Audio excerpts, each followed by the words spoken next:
سورج کی قسم اور اس کی دھوپ کی،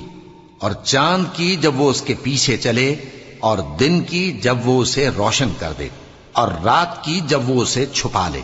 اور آسمان کی اور اس ذات کی جس نے اسے بنایا، اور زمین کی اور اس ذات کی جس نے اسے پھیلایا، اور نفس انسانی کی اور اس کی جس نے اسے درست کر کے بنایا، پھر اس کو بدکاری سے بچنے اور پرہیزگار بننے کی سمجھ دی کہ جس نے اپنے نفس کو پاک رکھا وہ مراد کو پہنچا، اور جس نے اسے خاک میں ملایا وہ نامراد رہا۔ قوم سمود نے اپنی سرکشی کے سبب پیغمبر کو جھٹلایا۔ جب ان میں سے ایک نہایت بدبخت اٹھا